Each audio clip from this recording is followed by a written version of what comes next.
Sydney sucked in a sharp breath. "There's one. Where?" She pointed through the trees into the adjoining yard. A shabby figure wobbled across the lawn, head dipping and lifting as if on a string. Even from this distance, the grayish rot was evident on its face.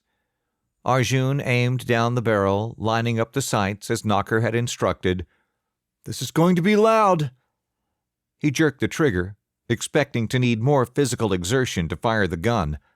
Instead, it roared and kicked before he was ready, nearly punching him backwards to the floor.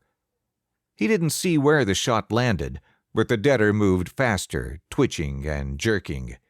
Sydney shook her head at him. Embarrassed at looking inept and foolish, he yanked back the bolt. A brass casing spun out and bounced along the carpet, and he saw the next round sliding into the chamber as he slid the bolt home. Ears ringing, he took aim again, targeting the creature's chest. The Duke University sweatshirt was nearly shredded, but the school name was still visible amid the grime.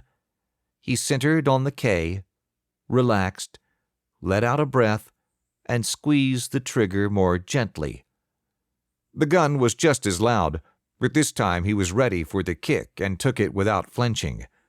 The zombie's torso exploded in a great gout of pinkish-gray sludge.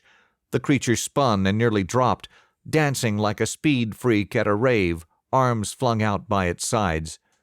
Then it swayed back and forth and took another shambling step toward the house. "The head!" Kit said, standing on the bed and looking past him.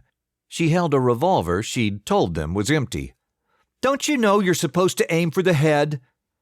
How could he have forgotten? And he knew the reason. Too many damned video games. He'd slipped into his fantasy and screwed up. Sydney leveled her revolver over his right shoulder, thrust her arms out the window in a two-handed grip, and popped off a couple of shots that went wild. The deader gained speed, now within 40 yards of the house. Arjun aimed again. He had to nail it before Sydney beat him to it. "I got this." He took a deep breath, calming himself, and aimed for the forehead. Only now the zombie jiggled and twitched from the damage to its body, yawing crazily with each step. And somehow it managed to move even faster, as if it smelled the fresh meat waiting inside the house. He adjusted for speed and fired just as Sydney did, and the double clap percussion filled the room. The zombie's skull exploded like a bag of soup, spraying red in all directions. The headless corpse staggered forward for a few more uneven steps. Then the body realized it no longer received instructions, and it folded into a gangly heap. "Claiming it," Arjun said. His shoulder was sore, but he didn't dare rub it.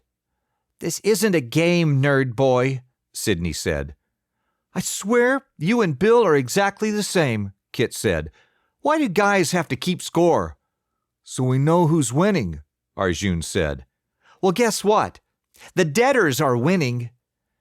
Arjun scanned the view in both directions, but the zombies had focused their attack on the front of the house. "It's clear back here. Why don't you guys go help the others?" "Rocky told us to stay here," Sydney said. "He's the one with the combat experience. Real experience, not virtual." "Why do you want to dog me? I'm doing the best I can. Besides, I never forced you to stick with me." "I didn't ask to fall in love with you either. Believe me, I'm as surprised as anybody." "You guys are cute," Kit said. "Having a lover spat right in the middle of the zombie apocalypse." Arjun realized the ridiculousness of the situation and broke out in laughter.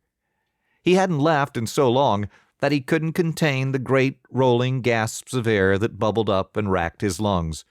To be sure, the laughter was freighted with other emotions like fear, despair, and even the giddy relief of still being alive, and they all fogged together into a near delirium. Sydney stared at him bug-eyed for a moment, and then she too started giggling. As they shook with unrestrained mirth, Kit dropped onto the bed, bounced onto her behind, and then sat shaking her head. "You old people are so damned hard to figure out,"